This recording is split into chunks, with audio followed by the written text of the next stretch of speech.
Hi everyone, this is Hal Luftig with my Broadway podcast network show, Broadway Biz, where every episode I will chat with my friends, some of the top theater professionals in the business, about the business of Broadway.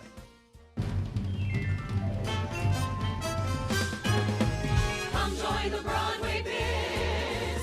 You'll be a Broadway whiz. You'll learn to raise cash to open your smash. You'll be all the rage from the pitch to the stage. In no time you'll know the business of show, the greatest job there is. So join our squad as we applaud Hal Luftig's Broadway Biz. Let's get busy with the Broadway Biz.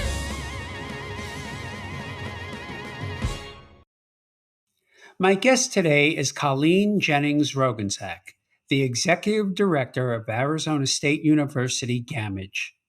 In addition to her work as Executive Director, Colleen also serves as the Vice President for Cultural Affairs at ASU.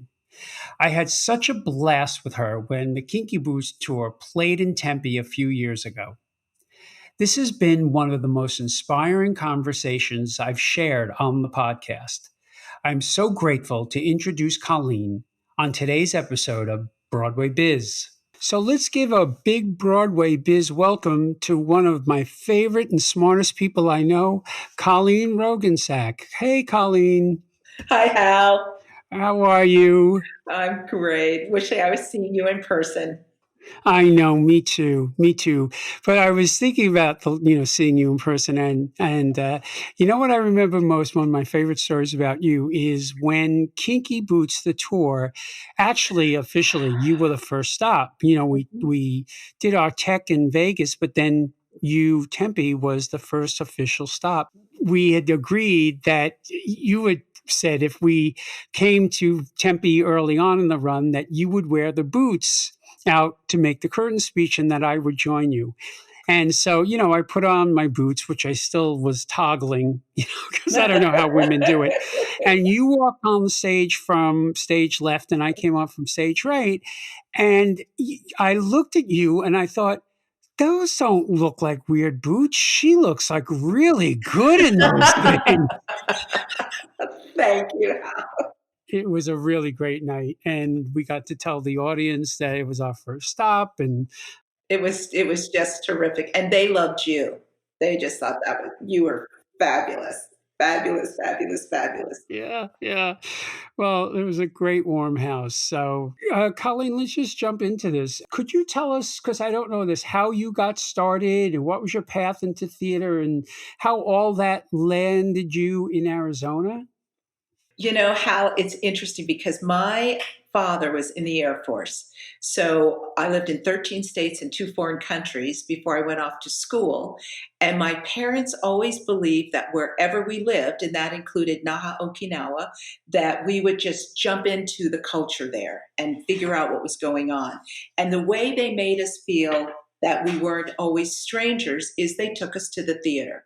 And whether it was kabuki, or whether it was Broadway. And my first Broadway show was actually, I'm going to date myself, Ethel Merman in Gypsy. And I was little, very little, and my parents would take us. And sometimes, they were not very wealthy people, so we were never in the best seats. But I remember when they took us to Gypsy, the usher said, "You shouldn't have children at this show." And my parents were like, "It's a musical, and our children are accustomed to musicals." And so that was like my earliest venture into it. And the other thing was my parents were fairly formal, so we always had dinner at the dinner table, except the night of the Tonys. And we could eat off of TV trays, not for the Oscars or the Emmys, but the Tonys. And I remember the Tonys back then because, and it's probably why I also love plays so much, is they would do a section of a play. I just always have this really strong, vivid memory. So that was always a part of my life. But when I went off to school, I studied 16th century literature and modern dance. So my parents knew I was doomed. And they always felt like, please let her marry well, despite because we don't know what she's going to do with those. But as a result of my modern dance, I became more engaged in performances on stage, and I met an incredible person. His name was Shelton Stanfill. And Shelton actually, over the course of his career, ran Vienna Wolf Trap. He ran the Woodruff Center. He ran the LA Music Center. He ran 2 Cultural Olympics. And I met him when he was running the theater in Fort Collins, Colorado. And he said, you have such curiosity. You could actually do this work. And I said, well, what work is it?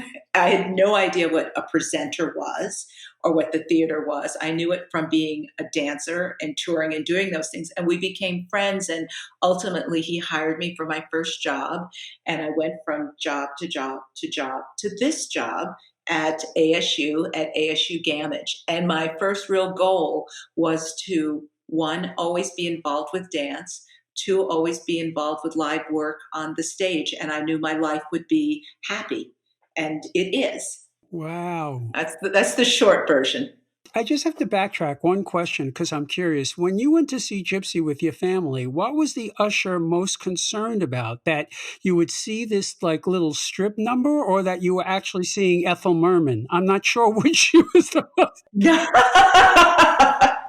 No, I think she was really concerned about us seeing this little strip number. And my parents were like, what are you talking about? This kid's seen so much work. My first work was actually Madame Butterfly, which we saw in standing room only seats. It's a long time to stand. But, and I remember hearing Leonard Bernstein conduct. And so, I think she was just afraid of that. And here's a funny little story, it has nothing to do with the theater, but when we were itty bitties, my brother and sister and I, if we opened a magazine and there was someone in a bra or someone, and we would go, ooh, and we would giggle. So do you know what my parents did? They took us to the museum. And they took us to the section of sculptures and statues and naked people. And we were so exhausted that we never oohed and awed again. That was it. That was genius. That was very smart of them. And how old were you? Can I just ask a personal side? How old were you when you went to see Madame Butterfly? Oh yeah. I was 5 years old. That was my first opera. My parents took us a lot to expose us a lot to theater too. And when I was about 8 or 9, they tried the opera. New York City Opera was the opera for the people, and they took us to Madame Butterfly, and which before this was the day before subtitles, so I kind of just had to follow along, or Mom had to whisper in my ear what was going on. And at the end, even as an 8-year-old boy, I thought, Mom, like, why did you take me to an opera where, the woman kills herself at the end in front of her child? And my mom's answer was, I forgot that part. And I thought, you forgot that part? It's the whole opera. And to the day she died, my brothers and I would get a huge laugh out of that. Whenever she would say something silly or, like Mom, like, we would go, oh, right. And this is the woman who took an 8-year-old to Madame Butterfly. So you've been at ASU now for how many years? How long? 28 years. Wow. Yeah. That is fantastic. And I must say to our listeners, you run such a terrific organization there. You could just sense it from your staff to your audience members. Everybody is there to embrace and enjoy theater and whatever performance you might be doing.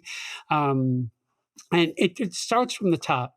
I have great staff. And they are truly committed.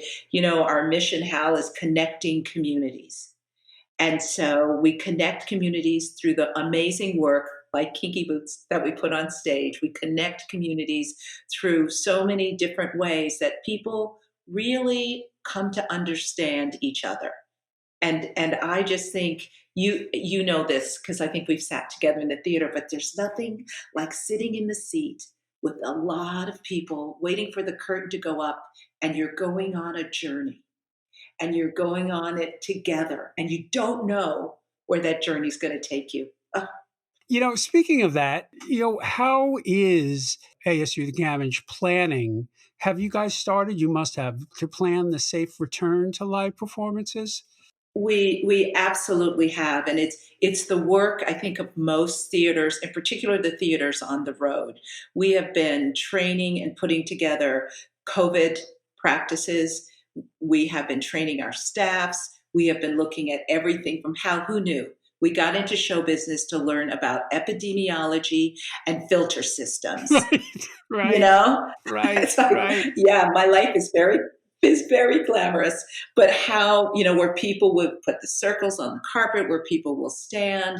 We're using UV ray lights to use it in the pit, to use it on the stage. We're in preparation mode. At the same time, as you will know, and you spoke about my lovely audience, we're in constant communication with our audiences. They get an email with a video from me saying, and this is what we're going to do when you come back. You will wear your masks. We will do touchless tickets. We will, do prepackaged things at the concession stand. We will have sprayed down your seats. We will, how, and this, your viewers may not, your listeners may not. We raised $9.6 million to put in bathrooms because Frank Lloyd Wright built this beautiful 3,017 seat space with 24 restrooms for women. Hello, did not work. Did not work. And 40 for I men, know. 40 stalls for men, 24 for women. So we built these beautiful stalls, and they did. We built these beautiful bathrooms. Well, now with COVID, we can't use them all because we have to block them off. So we're back down to fewer bathrooms. It's kind of funny to us, but it's like, oh, but that's like, part of that. But at the same time, too, just like you have your listeners tuning in, we have said we will continue to remind people that art and culture is important to them. So we have this huge digital platform. So recently, we just had Daniel J. Watts, who's up for a Tony, from Tina, and Lindsay Roberts, who's an amazing artist who's been with us with Porgy and Bess, The Color Purple. I'm trying to think of all the shows. And we had them, I interviewed them, and then people could ask questions. And so we have an interviewing program. We're also trying to put Broadway performers to work. It's a frightening thing. Christina Alabato, who's in Mean Girls, is coming through town, and she called and said, I'm coming through. We want to just stop off and let's have a socially distanced drink. And I said, what have you been doing? She said, well, I've been working on a cabaret show. And I went, would you consider streaming it? She said, I would consider doing it. So we're going to stream her on the stage. We're going to pay her, stream her on the stage. She's going to do her cabaret show. And then we're going to do a Q&A, a live Q&A. So we're trying to always let people know that we're still here. The theater is still here. And they not only love it and miss it, but we actually have 16,500 subscribers who are just waiting. I was just going to ask you, it sounds what you're doing is terrific about keeping people informed, posted. It makes them feel connected. It doesn't makes them feel not forgotten. And it's informative, which, they love too. How overall would you say your subscriber base has responded, to this pandemic and the lockdown? Have you found that they're just as interested in keeping subscriptions and coming to the theater? Have you found some resistance? No, the answer is yes, yes, yes. They are interested. They want to come back. Now, there are some who are either of a certain age or their health will never allow them. I've read some, when you talk about tearing up, I've had some dear, dear letters and emails sent saying, Colleen, I've been a subscriber as long as you've been here. It is the greatest joy of my life, but my health will never permit me to come back. Will never permit me to come back. And then I have others, irrespective of age, going, I'm ready. When you say, open those doors, Colleen, I will be first in line. So it is, I think you and I have done an amazing thing in bringing joy and wonder to people's lives. And now it's not an extra, it's a necessity. So that's kind of where everyone is. But just as you asked, what kind of protocols are we doing? That's what they ask. What will we have to do? Will it be safe? And how will we do it? Some of them have said, well, let's not have any intermissions. And I said, well, that's sort of great, except if we're doing a 3-hour show and the performers have to have a break. And no, we can't do it without it. And also we cannot do socially distance. And I have some, again, wonderful supporters. And one of them, who will remain nameless, was at their beach home in California. And they said, well, Colleen, you just name whatever the ticket price is, and the 50 of us will come in and we'll get other friends and we'll pay for all the tickets and we'll just watch the show. Said, kind of defeats the purpose of connecting communities and 50 of you, in a 3,017 seat house. But people, it's hard. It's hard too, because as I just mentioned a couple of performers' names, I have become very close to people who come to our theater because, as you know, Hal, it's my home. You came, we had dinner, we had a performance, and then we threw a party to welcome everyone. And so people don't realize that it's just a lot of people who are trying to make it right now. And part of my job and responsibility is how to support them through this. Well, God, this is one of the reasons I love you so, because you think of things like that, like the staff and people who need to be paid, and what life might be like for them, and it's quite scary actually, and everybody has their own way in and way out, but the general thing that I'm noticing is this level of anxiety because nobody, the anxiety of not knowing. I want to just say one more thing, Hal, because Hal and I sit together on the Broadway League Board of Directors, and there are only 42 extra special task forces that we both sit on. And one of those extra special task forces deals with epidemiology. So one of the skill sets that we're all learning, and Tom Gabbard is our guru on that, is we are meeting with epidemiologists from Israel, Finland, MIT, ASU, Harvard, Yale, to talk about vaccines, but to also talk about testing and tracing and being able to test an audience and test our actors and our musicians and our crew. That will help us to open sooner. So the vaccine will come one day, but in the meantime, we are experimenting with the testing and the tracing and making sure everyone is safe. And ASU does, I've been tested 3 times. We have a saliva test. I can walk into a building, get my test, and be good for the day. And I'm also very curious and have had some discussions about putting a company in a bubble. So you come just like they did with Diana. You were in a bubble, you work, and you come to the theater and you work, and everyone else has been tested and go back. So we're imagining other ways to try and move us ahead and back onto the stage. And protect everybody.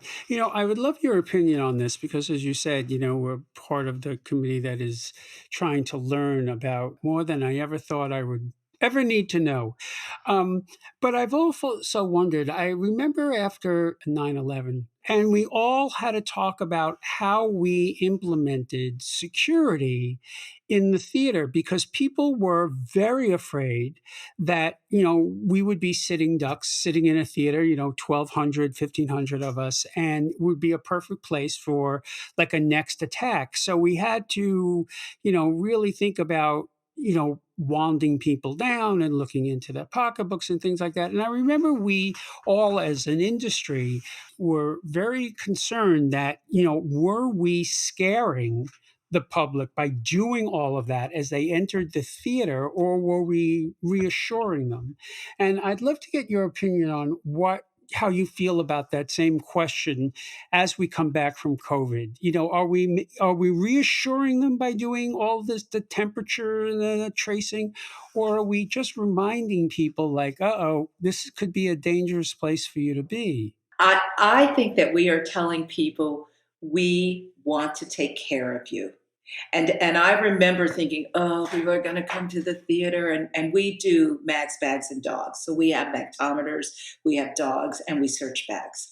And so, being very afraid of how people were going to respond, the first thing we did was we sent all of the women subscribers little clear plastic evening bags that said ASU Gammage on it.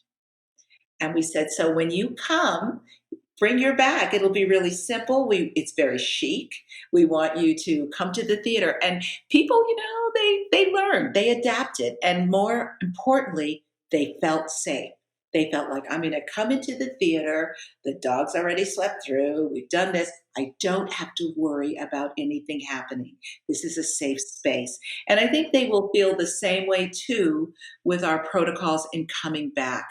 Arizona's been interesting because unlike New York and how very smart your governor was, we didn't shut down. So we kept going. And our governor never said, wear a mask. Our mayor said, wear a mask. And we said, you must wear masks. But it made it harder. And I think the impact has lasted longer. Now the whole country's back up. The rates are back up again, are rising, but they will go back down again. But I think that people are, smart enough and care for each other, because the wearing of the mask says, I care about you. Not I care about me, I care about you, and that's why I'm wearing one. And we've done some Gammage masks and some other things. So, yeah, I think people will, I think our community, our audiences will be very happy to do that. That's thank you, because that is good to know. As a person in this industry, I always am concerned about what's too much, and what's enough to make them feel comfortable. And I hear you, and I think what you're doing is great, but it is a fine line, because you don't want people to get scared. But I agree with you. I think over time, especially when vaccinations happen, it will just give that extra layer of, okay, we're protected. You'll have to assume that most people in that theater will have been vaccinated. So that will help tremendously. Colleen, tell me, what were you working on when the shutdown happened, and what were some of the things that you were looking forward to when, it all had to stop? Well, it's very interesting because we had just finished Once on This Island, and they had left us in Tempe and gone on to Vegas. And we were preparing for Mean Girls. And we were very excited. We had Mean Girls, Come From Away, 4 weeks of Lion King. I mean, we had a lot of work ahead of us. And that was kind of the hardest part because, as you know, we didn't immediately say, okay, we're going to close down. We're saying, okay, March, we're going to shut down, but we're going to be open in June. So all we did was hopscotch shows. So we hopscotched and we hopscotched and we hopscotched, and we're still hopscotching. Now, I tease our dear friend Sue Frost because my audience kept saying, we're going to see Come From Away. I go, yes, and you're going to see it now in June. And now you're going to see it in August. And now it's going to be October. And, that was kind of the hardest part of all of that was being able to do that. And I actually had been in New York because Company was in previews, so it wasn't open just yet. So, and I'd seen Cambodian rock band was at Signature. I went to see that, and I went to see We Will All Die at Second Stages. And then the city shut down. So I was actually in New York as the shutdown was occurring, and like I felt like I was getting the last plane out of Saigon, got out of New York and came home everyone's like, I don't think we need to shut down. And then it was like, no, we need to. And we need to do it right away. And so that's what we were working on. And we are still working on those shows and making sure those shows come. I think, Hal, that's going to be the tough job for us, is looking at what's going to come when the road opens again and what kind of work will happen when Broadway opens again. And as you know, we're having a bifurcated Tony season, which I'm very excited about, and I'm going to dress up for. Oh, good. Are you really? I'm totally going to dress up. Okay, I'll tell you what. If you dress, we did this with the boots. Remember? Yes, yes. If you come here first, I'll wear the boots. Okay, if you dress up, I'm saying it here on podcast. I will wear my tuxedo. Oh, great, great, great. Yes, I will be in a gown. I will be in a gown. I said, it's the Tony. So yes, all right. And we'll send each other pictures. We'll send each other, right. Exactly. I will be in. So if memory stands, I've been moving along. If memory stands, you're very active with your local government representatives, which is Yes. another thing I just adore about you. How do you engage with them? Can you talk a little bit how you engage with them and how you engage with them specifically about the arts? Absolutely, Hal. As you know, I sit on the legislative government relations group for the league, but I have always been very active with my legislators because they are our authorizing environments and both sides of the aisle. John and Cindy McCain. John was very dear friends, and he and Cindy supported one of our programs, which we call it's a first night program, Military Families First Nights. And we would have 200 military families come to a Broadway show on our stage. And John and Cindy supported that. So he was just wonderful. But we have always spent time. I spend time with my legislators, not just here, but also in Washington. I belong to Rotary 100. I am a Rotarian. And so part of that is I'm a good citizen. And so part of that is I'm a good business citizen, but John McCain, my governor, the mayors all belong to Rotary.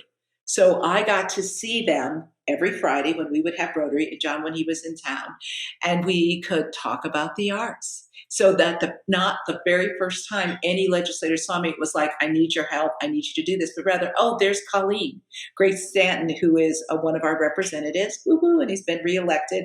I was in his office, and you know, when we go to Washington to advocate on the Hill, often you're meeting with the aides because our legislators in the House and in the Senate are doing work in the chamber. So I came into his office with Jeff Daniels, and there were a group of other people, and I said, oh, I'm here to talk about the arts. And from the office, a second office, I hear, is that Colleen Jennings-Roggensack? and my colleagues were with me, went, he knows you? And I said, oh, they all know me. They all know me. And so when I sit down and say, this is what's really important, and tax credits are really important for the making of work, and being able to make sure that we have health care for our performers and all these things, they're not looking at a stranger. They're looking at someone that they know. And going to DC is quite a thrill, and it can be overwhelming. And I tell people, Hal, who go for the first time, I say, understand, the senator and the representative that you're going to speak with, they work for you. That's the first thing you have to remember. And not only do they work for you, but because we run a Broadway series and at different points we're up to 22,000, I have the ability to speak to 22,000 voters. And I always open my conversation like that. They always go, okay, Colleen, what do you want? Wow. So it's great. But we've had great legislators, and Kristen Sinema is wonderful. She's really carried our water in terms of pension and things of that nature. And Mark Kelly, who will be going forward, I'm really excited to have him as well. But to get to know them, our governor had a meeting, and he was doing COVID meetings, and he would select different citizens. So he had I don't know how many people we were on the Zoom thing. And they said, put a question in the chat if you have one for the governor. So I put one in, and he didn't call on me. He didn't call on me. And my husband went, maybe he's not going to call on you. And he said, I saved Colleen Jennings-Roggensack for last because I love Hamilton. It's my governor. You know your governor. So then I said, yes. And then my question to him was, as you put your COVID task force together, will there be an arts representative? Because what we do and we bring to the community is not just the art that's on the stage, but many of us support our downtown restaurants and hotels and things of that nature. And he said, of course, Colleen, you're on the task force. But I just think that's advocacy is something that we should be accustomed to doing all the time. all the time. And right now, as you know, we have our Save Our Stages legislation, which is sitting up on the Hill, and who knows what will happen with that. And we have a restart bill as well. But to know that that's part of the gig. I was fortunate enough to be selected as one of 3 co-chairs for the state of Arizona to help craft Joe Biden's arts policy. And his arts policy, which is on page 28 of the 98-page platform, Joe has an arts policy. And that's really, really, really important. Wow. I did not know that. Yeah, he has an arts policy. So I'm so happy you told me about that, because my next question was to ask you about when you speak to any representative, in the government, local, federal, state, in my experience, because I've gone to Washington with the league as well and spoken to representatives and things like that. And it's always, the thrust has been always about, arts matter and culturally and things like that. And, some respond better than others. Some of us, they get it, and some of them look at us cross-eyed, like, what the hell are you talking about? But I think, and I'd love your opinion on this, that since COVID, every single person in Washington has realized the economic impact that theater has on their community. No matter where they're from, there is a theater, either a local theater or a touring house near them, and they've started to realize how much we actually bring in, not only on Broadway and for New York City, but even locally. I'm sure, in your theater in Tempe, when you're running, you're supporting a lot of other businesses. Has that new topic been helpful to you, a hindrance? How have you specifically handled that? It's spot on.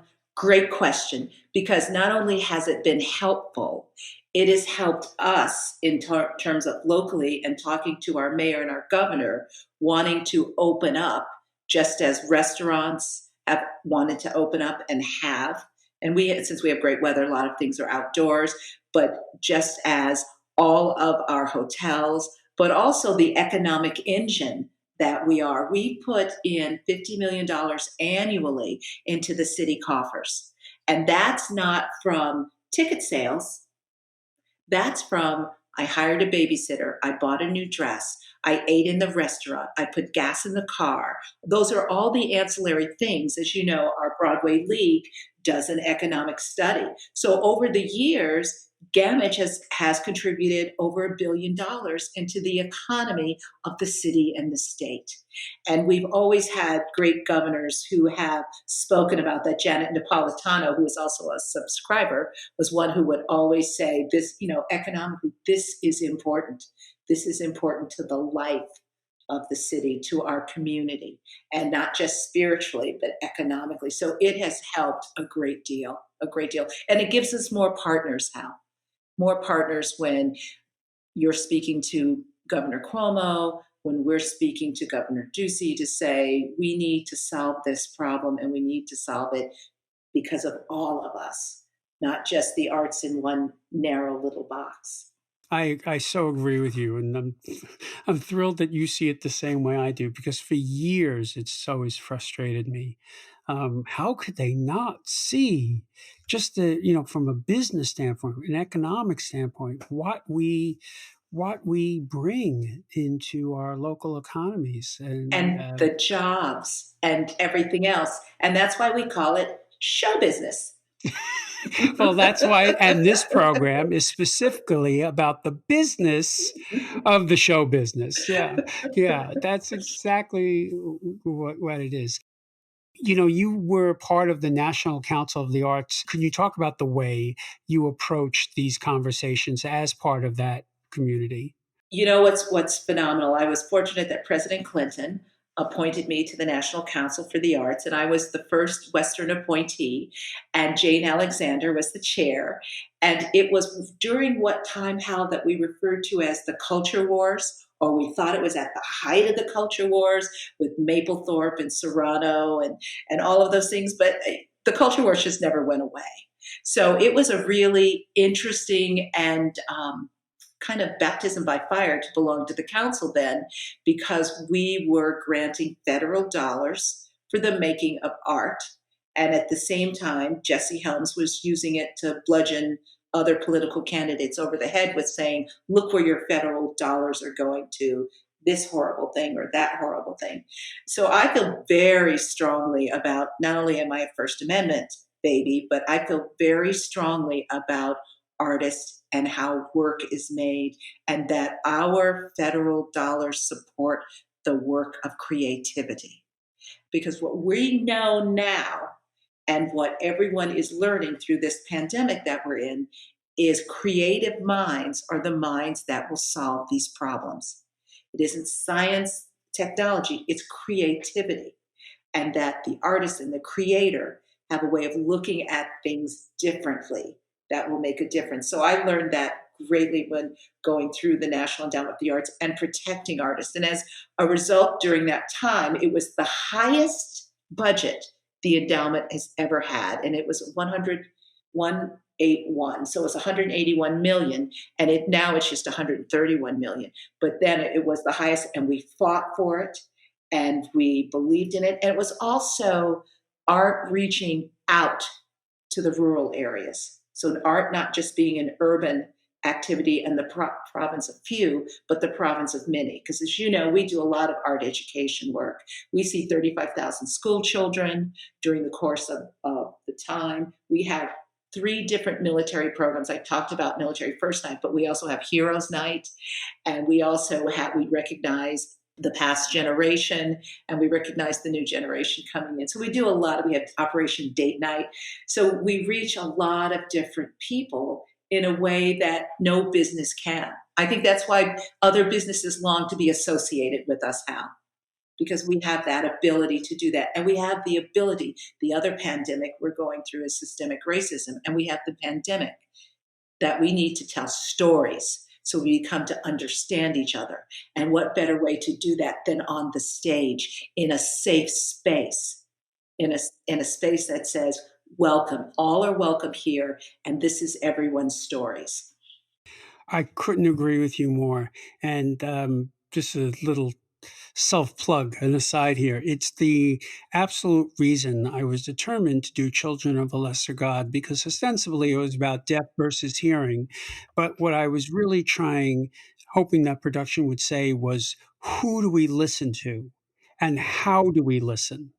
And who do we assume is, um, the stronger voice, if you will. Yes. And I loved that production. Well, thank you. Thank you. I did too. But that's what I was actually, hoping to achieve in that, is like, how do we listen? And in fact, the tagline was, if you remember, start listening. Yes, it was. It was. And I remember you had a racially diverse cast too. Yeah. Lauren Ridloff, who played the deaf student. Well, she wasn't a student; she was a former student, who was just a sign language teacher. Has now gone on to be a big star. She has, a film, and she's, on television a lot. So, Wow, Hal, that's fabulous. because this is called Broadway Biz, I wanted to ask you, how do you specifically marry, the financial side of what you do with the artistic side? How do you get the artists what they feel they need, and yet still, deal with the financial things that you must, like budget? One of the things too is just like you, I got into this because I love theater and I love art. But I also knew that because I loved it, I had a responsibility to make sure it survived, it continued. And that meant budgets.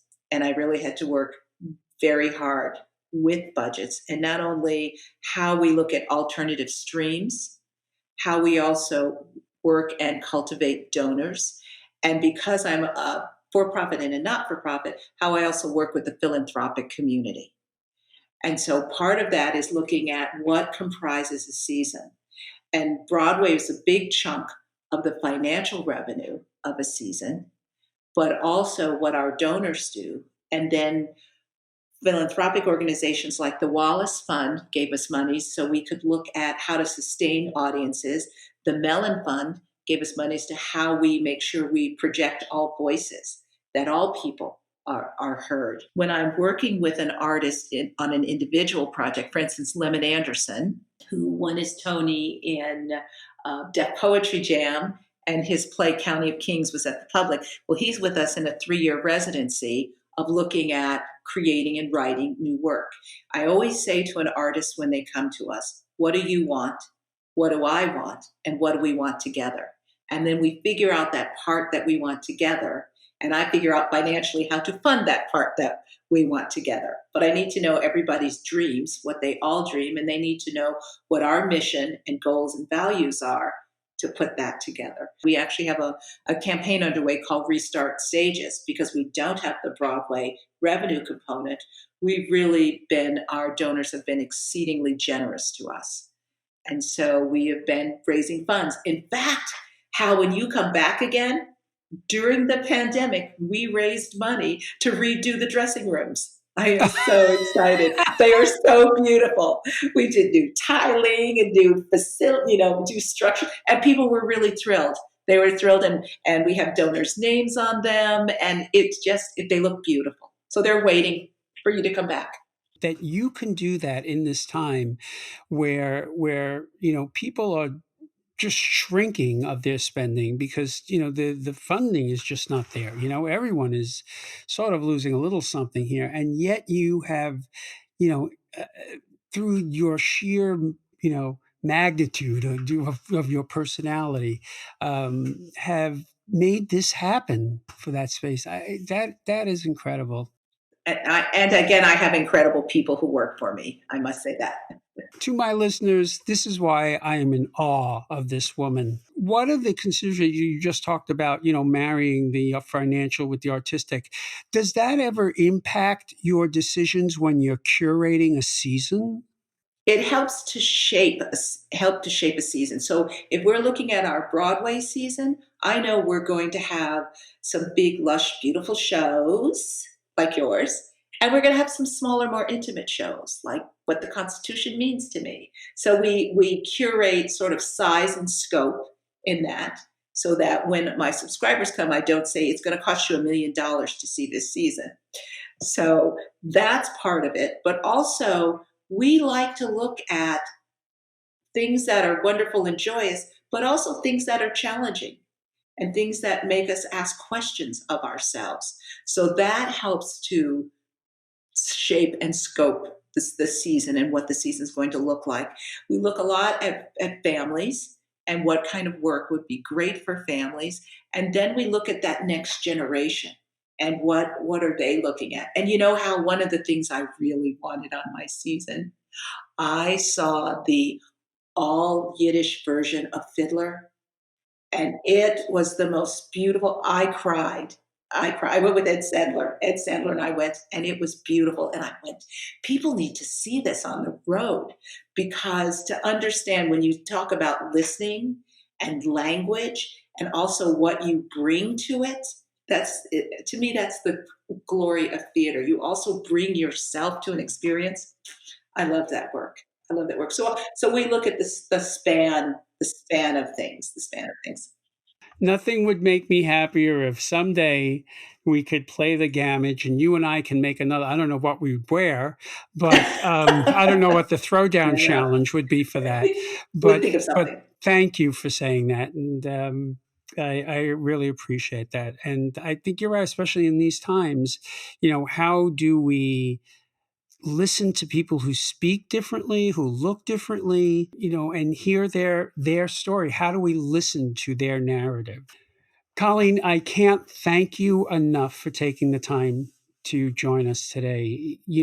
I feel like I could spend days with you and never absorb everything that you have to offer. So we may have to have you back. Thank you for taking the time with me today. But before I let you go, I have what I call the rapid fire questions, and there are 3 of them. And all I ask is that you don't overthink. I ask them, you answer the first thing that comes into your mind. Okay, because that's what makes it fun. So here's number 1. What is your favorite musical? Of all times, Company. I love it. I have always loved it. I love the words. I love the performers. I love Company. Did you see the original, or what was your first exposure to Company? You know what? This is very funny. My very first exposure to Company, I was in graduate school, and the university needed a choreographer to choreograph Company. That was the first time I'd ever seen it. Well, and so you were the choreographer? I was the choreographer. Oh my God, that's no small task. How did you like? Oh my gosh. I have to think back. I do remember You Could Drive a Person Crazy. And I just remember that choreography. I just can't know. I'll have to think a long time, long and hard. It's been a while, Hal. But yeah. Boy, they were worried about Gypsy. I remember when I went to see Company, I was maybe 13, I guess. And that number, it was danced by Donna McKechnie. And it was very, she's a great dancer, and it was very Fabulous. suggestive. Let me tell you, there was more to worry in that number than seeing Gypsy. that dance was very explicit. Okay, here's number 2. What is the wackiest moment you've ever experienced in the theater? Okay, this may not be the wackiest moment, but I was at the Kennedy Center. I was watching Whistle Down the Wind, and I was there with a friend. There was a man sitting next to me. The curtain goes down for intermission. This man turns to me and he says, "I have no idea what this is about." And I looked at him and he said, "I have none." He said, he goes, "You have to tell me." He says, "I'm a businessman. I travel a lot. Wherever I go, I buy a ticket to a show." So instead of going to the bathroom, I sat there and explained the entire first act to this man. And he said, "Really? That's but he didn't sleep through anything. He just he was completely at a loss." Oh, that is great. All right, here's the last one. And this is a little more serious. What is something you are hoping to see change about the theater in your lifetime? Hal, I think with all of the work that we are doing at the League in partnership with Black Theater Coalition, Black Theater United, and Broadway Advocacy Coalition, I am hoping in my lifetime that we see more diversity in terms of GMs, producers, presenters, executive directors. I really, in my lifetime, and I remember, this is another story, Margot Lyon, who's no longer with us and was so very dear. When we started, she's so amazing. We started the diversity committee. I remember her saying to me, "Colleen, I think this is going to be really hard. I don't even know what we're going to do." And I wish that she was alive today, Hal, to see what we've done. I think about her every single time. Me too. She was such a great mentor to me, and she gave me such great pieces of advice, both professionally and personally. And I miss her every day. I think about her all the time. Yeah. See, you're not going to stop until you get me to cry on this program. Oh. I see what you're doing, Ms. Roggensack. And it ain't going to work. Well, once again, Colleen, thank you so much. I adore you, and I'm so grateful you joined us today, as I'm sure my listeners are. So, be well, be safe, stay healthy, because this will pass, and we will be back. Absolutely, Hal. Absolutely. Thank you for tuning in to this episode of Broadway Biz. If you have any questions about today's episode or the business of Broadway in general, let me know on Instagram at Broadway Biz Podcast or via email at broadwaybiz@halluftig.com. Be sure to follow me at Broadway Biz Podcast for updates on everything Broadway Biz, the business of Broadway. Broadway Biz is part of the Broadway Podcast Network. huge thanks to Dory Berenstein, Alan Seals, and Brittany Bigelow. This has been produced by Dylan Marie Parent and Kevin Connor, and edited by Derek Gunther. Our fabulous theme music is by Nell Benjamin and Lawrence O'Keefe. To learn more about Broadway Biz, visit bpn.fm/BroadwayBiz.